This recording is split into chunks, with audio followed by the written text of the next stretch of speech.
o'clock on Friday afternoon, and I am Pastor Lou Kilgore, serving here as pastor in the High Mountain Presbyterian Church community, which is a community that kind of in some ways is not limited by bricks and mortar. We are boundless in some ways as we come out through programs like this.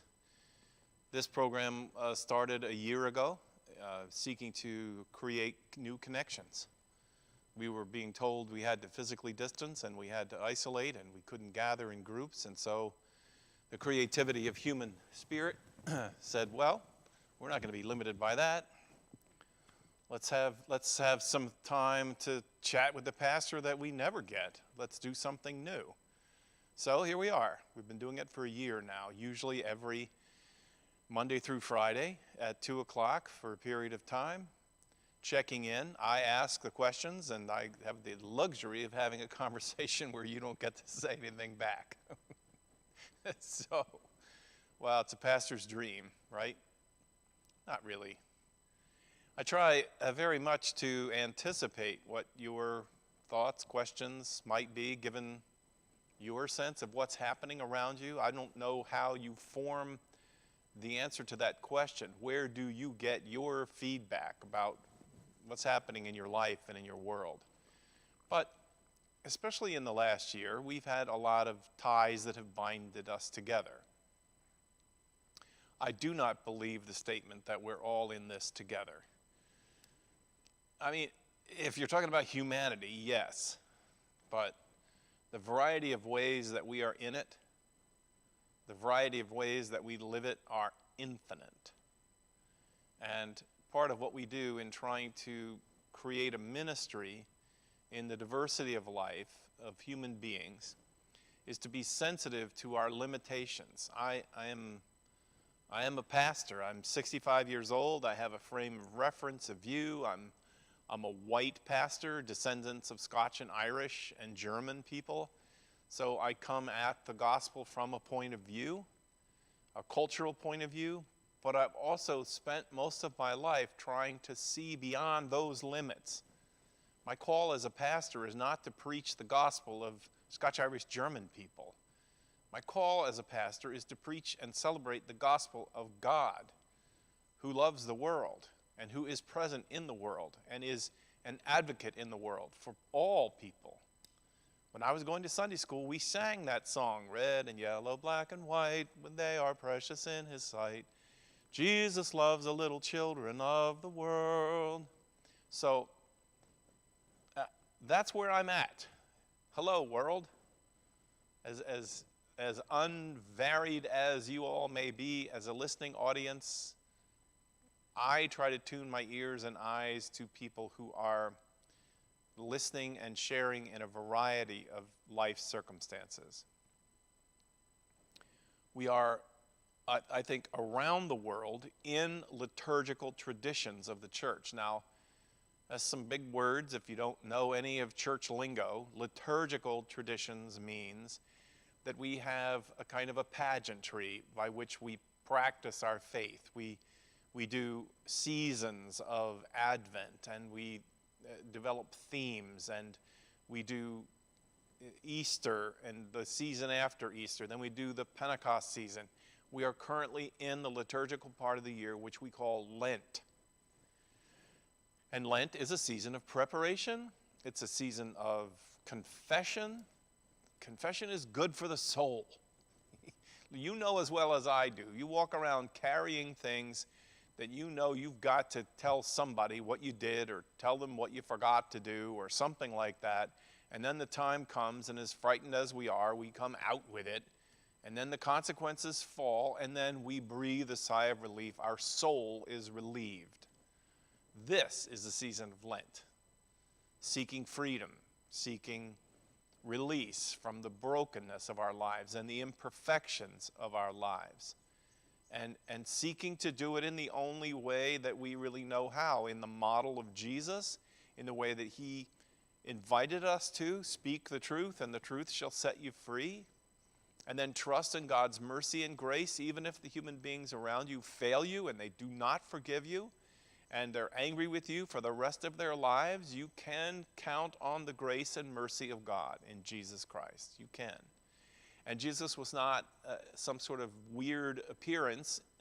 No, the merciful and gracious God has been part of the story of God and human beings through the Hebrew people, through the people of the Muslim faith, through the Christian community, in and around all of us people of the book. There is this God of mercy and grace and love, who is a God of relationships, who is in relationship with us, walks with us, and talks with us, and tells us that we belong to God. And not just us. I've had these discussions before about people who say, our God. I think one comedian once asked the crowd gathered, how many of you own a cat?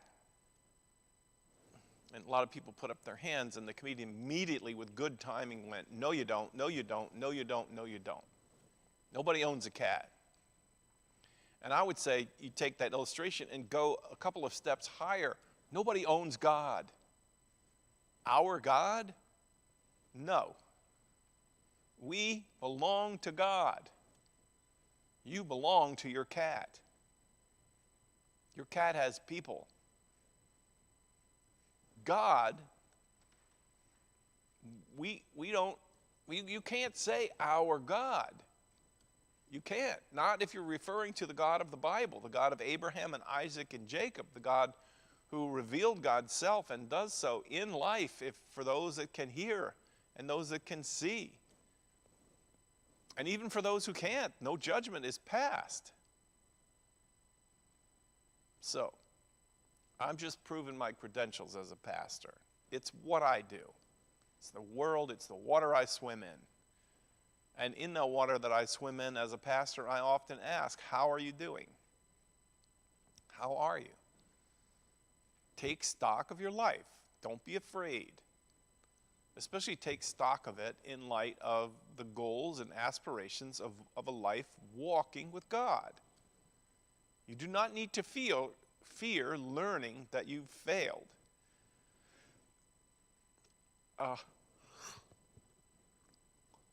Every day.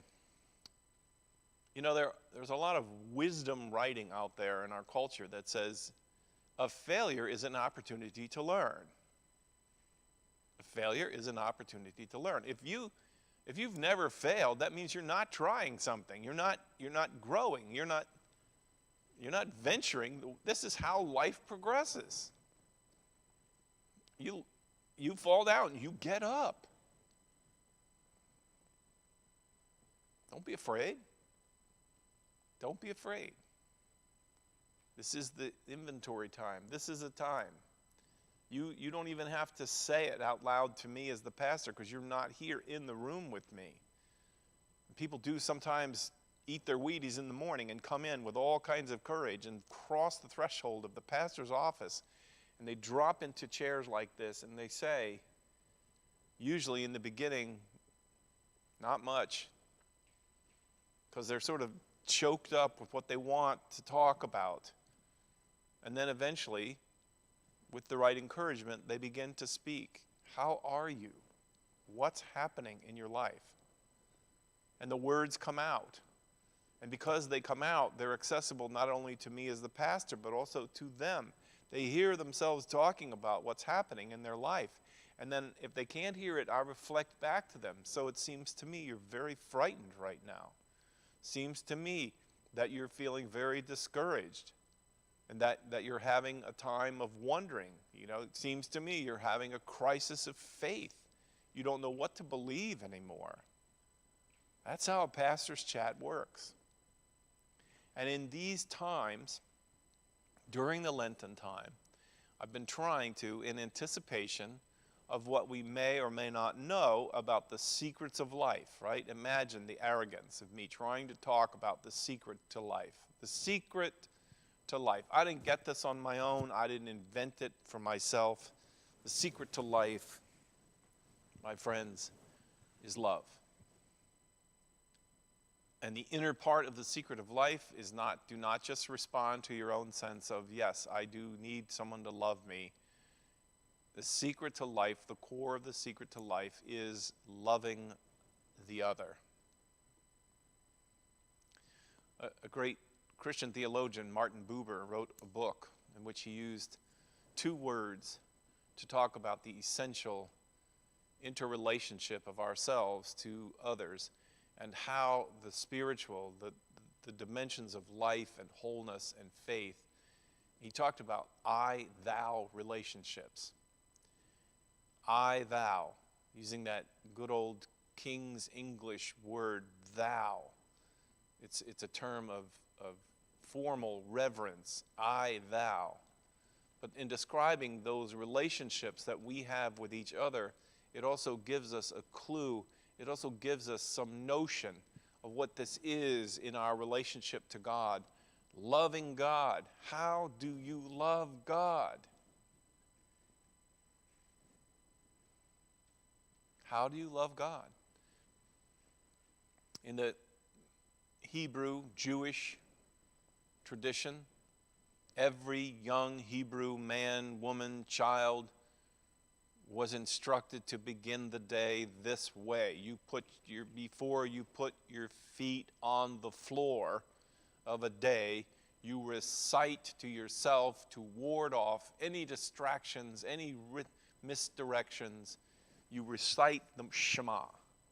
The Shema is, "Hear, O Israel," and that Israel is me. "Hear, O Israel.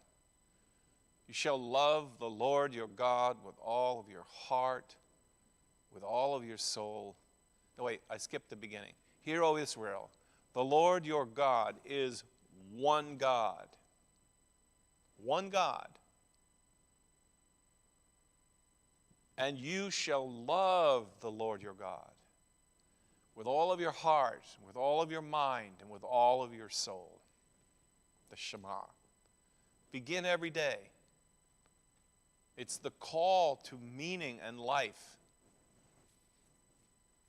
How do I love the Lord? Well, Jesus said it's important to know you shall love your neighbor as yourself. He kind of added on to explain what the rabbis had always said. You shall love your neighbor as yourself.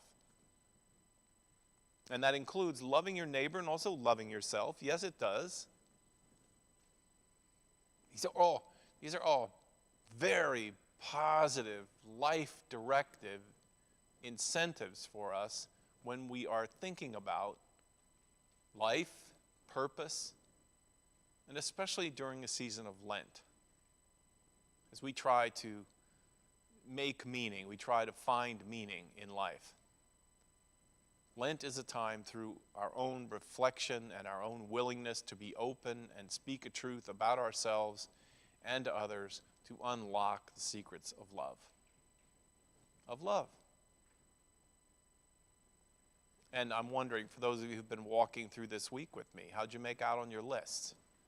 How did you make out on your lists of those that you love or that you've always thought of as loving them, but you realize you haven't really taken actions of love towards them? And how's that working out for you in terms of a sense of purpose and meaning and direction in your life? Because it's not a big mysterious formula, but it works. I mean, I'm not saying do it because it works. I'm just saying do it and then observe. You'll find that it makes a huge difference. So, walking in love, working in love.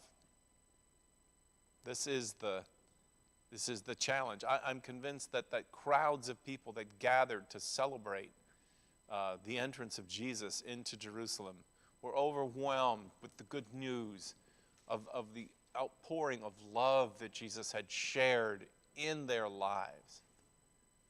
They were overwhelmed. Someone has come. They've heard the rumors. They've heard the news. Someone has come whose life is love. What's not to celebrate? They tore palm branches and laid them on the ground. They wanted love to rule the world. They wanted this one who was all about love. He had demonstrated it. He was all about life. He had so much life in his veins that he was able to give life back to his friend Lazarus, who had died. Word of that had circulated. This one knows life. It was a celebration of the arrival of the possibility of love. It gets confused very quickly in Jesus' story, in the week of Passion, in the day that followed the Palm Sunday entrance, but it gets confused in our lives right away as well. So, I'm here today, this Friday in Lent, the Friday before Palm Sunday, encouraging you. How are you doing in love? How are you doing in actions of love?